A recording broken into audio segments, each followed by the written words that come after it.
Hello students, आज हम 7th class के साइंस का 11th चैप्टर जंतुओं और पादपों में परिवहन के बारे में पढ़ेंगे। इस चैप्टर के अंदर हम परिसंचरण तंत्र क्या होता है उसके बारे में पढ़ेंगे तथा परिसंचरण तंत्र के अंतर्गत वाहिनियाँ, हृदय तथा हृदय स्पंदन के बारे में पढ़ेंगे। उसके बाद बच्चों हम जंतुओं में उत्सर्जन की प्रक्रिया किस प्रकार होते हैं, यानी अपशिष्ट पदार्थ बाहर निकालने की प्रक्रिया किस प्रकार होती है उसके बारे में पढ़ेंगे तथा पादपों में पदार्थों का परिवहन किस प्रकार होता है इसके बारे में पढ़ेंगे। पादपों में पदार्थों के परिवहन के अंतर्गत हम जल और खनिज का परिवहन तथा पादपों में वाष्पोत्सर्जन की प्रक्रिया किस प्रकार होती है इसके बारे में पढ़ेंगे। तो बच्चों, आज हम इस वीडियो में परिसंचरण तंत्र के अंतर्गत रक्त के बारे में पढ़ेंगे कि रक्त क्या होता है तथा उसका कार्य क्या होता है उसके बारे में पढ़ेंगे। तो आओ बच्चों पढ़ते हैं। बच्चों, आप जानते हैं कि सभी जीवों को जीवित रहने के लिए भोजन, जल और ऑक्सीजन की आवश्यकता होती है। उन्हें इन सभी पदार्थों को अपने शरीर के विभिन्न अंगों तक पहुंचाना होता है। सभी जीवों को भोजन, जल व ऑक्सीजन जीवित रहने के लिए आवश्यक होते हैं और इन पदार्थों को उन्हें अपने शरीर के विभिन्न भागों तक पहुंचाना होता है। साथ ही जंतुओं को उन अंगों में उत्पन्न अपशिष्ट पदार्थों का परिवहन उस स्थान तक करना होता है जहां से उन्हें बाहर निकाला जा सके। बच्चों, भोजन, जल और ऑक्सीजन की तो जीवों को आवश्यकता होती ही है और यह सभी शरीर के विभिन्न अंगों तक पहुंचाया जाता है तथा बच्चों, जीवों के उन अंगों में जहां अपशिष्ट पदार्थ उत्पन्न होते हैं, उन अपशिष्ट पदार्थों को भी उनके परिवहन यानी बाहर जाने वाले स्थान तक पहुंचाना होता है। यानी हमारे शरीर में बनने वाले अपशिष्ट पदार्थों को भी शरीर के उन अंगों तक ले जाया जाना आवश्यक होता है जहां से वह बाहर निकलते हैं। बच्चों, क्या आप जानते हैं कि यह सभी कैसे संभव होता है कि हम भोजन मुंह से करते हैं, ऑक्सीजन नाक या मुंह से लेते हैं तथा जल भी हम मुंह द्वारा पीते हैं और यह सभी पदार्थ हमारे शरीर के विभिन्न अंगों तक कैसे पहुंचते हैं। ठीक उसी प्रकार विभिन्न अंगों में बने अपशिष्ट पदार्थ उनके परिवहन यानी बाहर निकलने वाले स्थानों तक कैसे पहुंचते हैं, यह सभी प्रक्रियाएं हमारे शरीर में कैसे होती है। तो आओ इसके बारे में हम जानें। बच्चों, हमारे हृदय और रक्त वाहिनियाँ, बच्चों हृदय यानी हमारा दिल और रक्त वाहिनियाँ यानी वे नलियाँ या वे वाहिनियाँ जिनमें रक्त का प्रवाह होता है, यानी वे वाहिनियाँ या वे नलियाँ या वे नसें जिनके अंदर रक्त बहता है वह रक्त वाहिनियाँ होती हैं। तो बच्चों, हृदय और रक्त वाहिनियाँ संयुक्त रूप से हमारे शरीर का परिसंचरण तंत्र बनाती है। हमारा हृदय और हमारी रक्त वाहिनियाँ मिलकर हमारे शरीर का परिसंचरण तंत्र बनाती है और इनके माध्यम से हमारे शरीर के विभिन्न पदार्थ एक स्थान से दूसरे स्थान तक पहुँचते हैं। तो आओ बच्चों, अब हम इस परिसंचरण तंत्र के बारे में जानें। हम परिसंचरण तंत्र के अंदर सबसे पहले रक्त के बारे में पढ़ेंगे कि रक्त क्या होता है। जब हमारे शरीर का कोई भाग कट जाता है, यानी हमारे शरीर के कई भाग पर लग जाती है या कट जाता है, तो उस कटे हुए भाग से रक्त या रुधिर बहने लगता है। और आपको सभी को पता है बच्चों, रुधिर का कलर इस प्रकार का गहरा लाल होता है। तो उस कटे हुए भाग से रुधिर या रक्त बहने लगता है। लेकिन बच्चों, यह रक्त क्या होता है?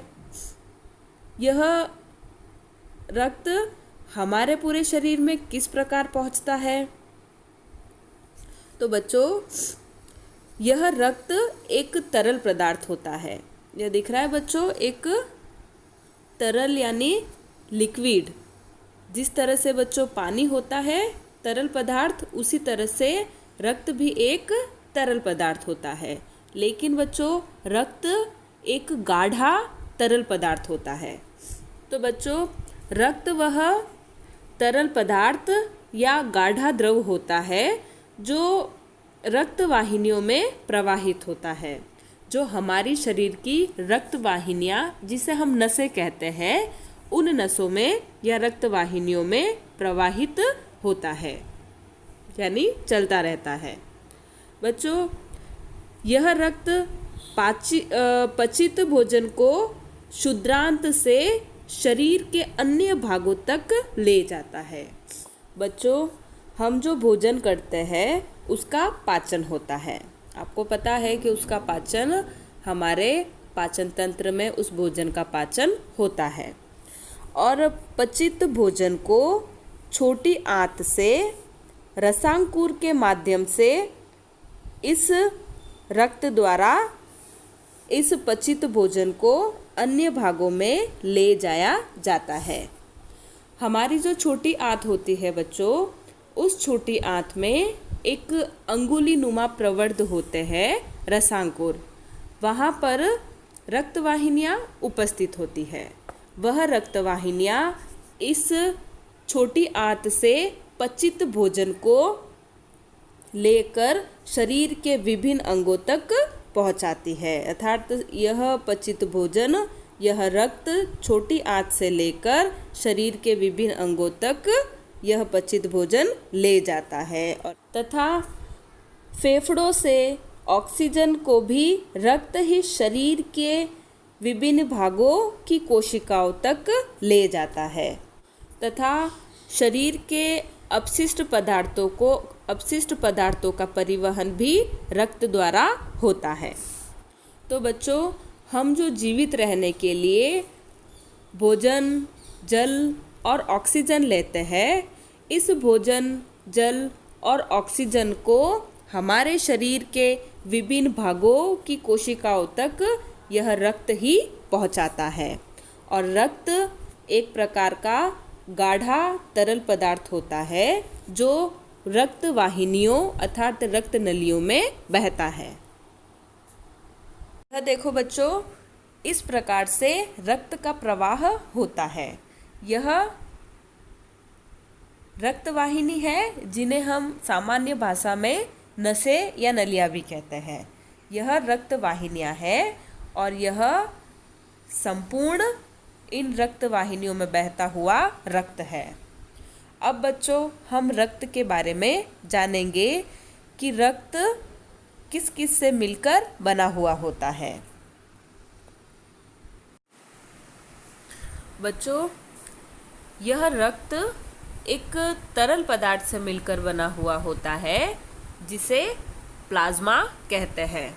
यह जो प्लाज्मा दिखाई दे रहा है बच्चों, इस प्लाज्मा से मिलकर यह रक्त बनता है और इस प्लाज्मा के कारण ही रक्त यह तरल होता है, यानी द्रव अवस्था में होता है। बच्चों, इनमें विभिन्न प्रकार की कोशिकाएं निलंबित रहती है। बच्चों, यह रक्त प्लाज्मा तथा 3 प्रकार की कोशिकाओं से मिलकर बना हुआ होता है। लाल रक्त कोशिकाएं, श्वेत रक्त कोशिकाएं तथा प्लेटिलेट्स या बिंबाणु। तो यह रक्त, प्लाज्मा, लाल रक्त कोशिकाएं, श्वेत रक्त कोशिकाएं तथा प्लेटिलेट्स से मिलकर बना हुआ होता है। तो आओ बच्चों, इनके बारे में हम थोड़ा संक्षिप्त में जानें। हम सबसे पहले खून यानी रक्त में पाई जाने वाली लाल रक्त कोशिकाओं के बारे में पढ़ेंगे। आरबीसी यानी रेड ब्लड सेल। बच्चों, यह इस प्रकार की लाल रक्त कोशिकाएं हमारे रक्त में पाई जाती है और यह गोलाकार तथा चपटी, इस प्रकार से चपटी आकार की होती है। इन लाल रक्त कोशिकाओं में एक वर्णक पाया जाता है जिसे हीमोग्लोबिन कहते हैं। बच्चों, इस लाल रक्त की कोशिकाओं में एक वर्णक पाया जाता है जिसे हीमोग्लोबिन कहते हैं। और बच्चों, क्या आपको पता है कि हमारे रक्त का लाल रंग इस हीमोग्लोबिन वर्णक के कारण ही होता है। यदि आपको पूछ लिया जाए कि आपके रक्त का रंग लाल क्यों होता है, तो बच्चों, हमारी लाल रक्त कोशिकाओं में एक वर्णक पाया जाता है जिसे हीमोग्लोबिन कहते हैं और इस हीमोग्लोबिन के कारण ही हमारे रक्त का रंग लाल होता है। बच्चों, इस लाल रक्त कोशिकाओं में पाया जाने वाला हीमोग्लोबिन वर्णक अपने साथ ऑक्सीजन को ले जाता है, अर्थात यह हीमोग्लोबिन अपने साथ ऑक्सीजन को शरीर के विभिन्न भागों की कोशिकाओं में ले जाता है। अतः यह हीमोग्लोबिन वर्णक द्वारा ही हमारे शरीर के सभी भागों तक ऑक्सीजन पहुंचता है और यह हीमोग्लोबिन वर्णक इस लाल कोशिकाओं में पाया जाता है और लाल कोशिकाएं हमारे खून में पाई जाती है या रक्त में पाई जाती है। तो इस हीमोग्लोबिन द्वारा ऑक्सीजन को हमारे शरीर के विभिन्न भागों की कोशिकाओं तक ले जाया जाता है। हीमोग्लोबिन की कमी होने पर शरीर की सभी कोशिकाओं को कुशलतापूर्वक ऑक्सीजन प्रदान नहीं हो पाता है। यदि हमारे शरीर में हीमोग्लोबिन की कमी आ जाती है, जिसे हम सामान्य भाषा में कहते हैं खून की कमी, तो बच्चों, यदि हमारे शरीर में हीमोग्लोबिन की कमी हो जाती है तो हमारे पूरे शरीर के विभिन्न भागों की कोशिकाओं में ऑक्सीजन पर्याप्त मात्रा में नहीं पहुंच पाता। तो बच्चों, यह लाल रक्त कोशिकाएं हमारे रक्त में पाई जाती है तथा इन कोशिकाओं में एक हीमोग्लोबिन वर्णक पाया जाता है। इस हीमोग्लोबिन वर्णक के कारण ही हमारे रक्त का रंग लाल होता है तथा यह हीमोग्लोबिन ही हमारे शरीर के विभिन्न भागों तक ऑक्सीजन को पहुंचाने का कार्य करता है। श्वेत रक्त कोशिकाएं यानी WBC, वाइट ब्लड सेल। बच्चों, हमारे रक्त में लाल रक्त कोशिकाओं के अलावा इस प्रकार की श्वेत रक्त कोशिकाएं भी पाई जाती हैं। इन कोशिकाओं में हीमोग्लोबिन वर्णक अनुपस्थित होने के कारण यह श्वेत यानी सफ़ेद कलर की होती है, क्योंकि इनमें हीमोग्लोबिन नामक वर्णक नहीं पाया जाता है, इसीलिए यह कोशिकाएं सफ़ेद या श्वेत रंग की होती है। बच्चों, यह कोशिकाएं हमारे शरीर में उन रोगाणुओं को नष्ट करती है जो हमारे शरीर में प्रवेश कर जाते हैं। बच्चों, जब कोई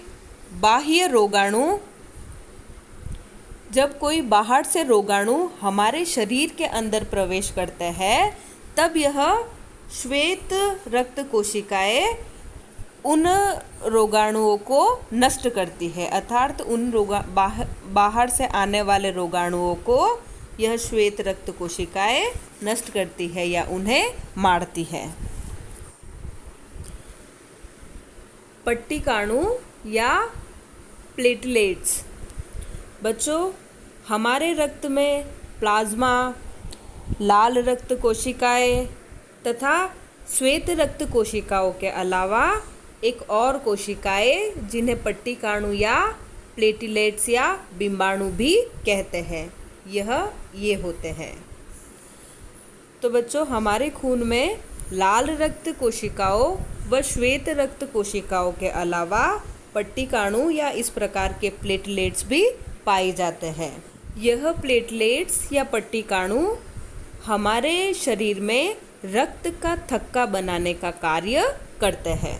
बच्चों, आपने देखा होगा कि यदि जब कभी आपको कहीं पर लग जाती है तो वहाँ से रक्त या रुधिर आने लगता है तथा यह रक्त व रुधिर या खून कुछ समय आने के बाद बंद हो जाता है, स्वतः ही बंद हो जाता है।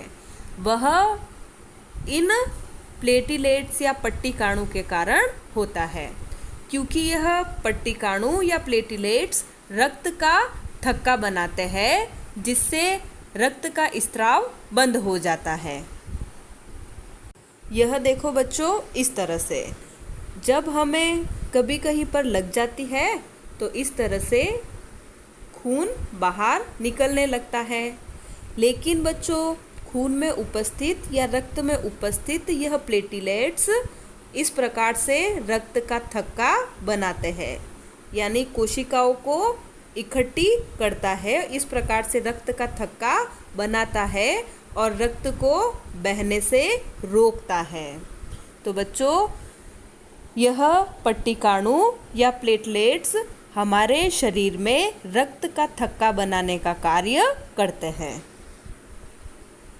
तो बच्चों, इस तरह से रक्त, प्लाज्मा तथा लाल रक्त कोशिकाएं, श्वेत रक्त कोशिकाएं तथा प्लेटलेट्स यानी थ्रोम्बोसाइट यानी पट्टिकाणु से मिलकर बना हुआ होता है। तो बच्चों, हमारा रक्त तरल या द्रव होता है और हमारा रक्त यह तरल व द्रव प्लाज्मा के कारण होता है, जो रक्त में उपस्थित होता है। रक्त में उपस्थित इस प्लाज्मा के कारण ही रक्त तरल या द्रव होता है तथा रक्त में लाल रक्त कोशिकाएं पाई जाती है। इन लाल रक्त कोशिकाओं के अंदर एक वर्णक हीमोग्लोबिन पाया जाता है और हीमोग्लोबिन के कारण ही यह हमारे रक्त का रंग लाल होता है तथा हीमोग्लोबिन ऑक्सीजन को शरीर के सभी भागों की कोशिकाओं को पहुंचाता है। उसके बाद बच्चों, हमारे रक्त में श्वेत रक्त कोशिकाएं भी पाई जाती है। यह श्वेत इसलिए होती है क्योंकि इनमें हीमोग्लोबिन नामक वर्णक नहीं पाया जाता है, इसलिए यह कोशिकाएं श्वेत या सफ़ेद होती है। यह श्वेत रक्त कोशिकाएं हमारे शरीर में बाहर से आने वाले रोगाणुओं को नष्ट करती है तथा बच्चों, हमारे रक्त या रुधिर में प्लेटलेट्स भी पाए जाते हैं और यह प्लेटलेट्स हमारे रक्त का थक्का बनाने का कार्य करता है। जब कभी हमें लग जाती है तो यह प्लेटलेट्स उस लगी हुई जगह पर रक्त का थक्का बनाती है और खून को बहने से रोकती है। तो बच्चों, इस तरह से रक्त एक तरल पदार्थ होता है जो प्लाज्मा, लाल रक्त कोशिकाओं, श्वेत रक्त कोशिकाओं तथा प्लेटलेट से मिलकर बना हुआ होता है और यह रक्त इस प्रकार की रक्त वाहिनियों या रक्त नलियों या नसों में यह रक्त बहता है। इस प्रकार से देखो बच्चों, यह रक्त वाहिनियाँ हैं और रक्त वाहिनियों में यह रक्त पाया जाता है। यह पूरा रक्त है और यह रक्त, यह प्लाज्मा, लाल रक्त कोशिकाएं, यह श्वेत रक्त कोशिकाएं तथा इस प्रकार यह प्लेटलेट्स से मिलकर यह पूरा रक्त बना हुआ होता है और यह रक्त हमारी रक्त वाहिकाओं में बहता है। तो तो बच्चों, आज हमने इस वीडियो में रक्त के बारे में पढ़ा। हम अपनी अगली वीडियो में रक्त वाहिनियाँ क्या होती है उसके बारे में पढ़ेंगे। तो बच्चों, इस प्रकार यह रक्त भोजन, जल तथा ऑक्सीजन को हमारे शरीर के विभिन्न भागों की कोशिकाओं तक पहुंचाता है।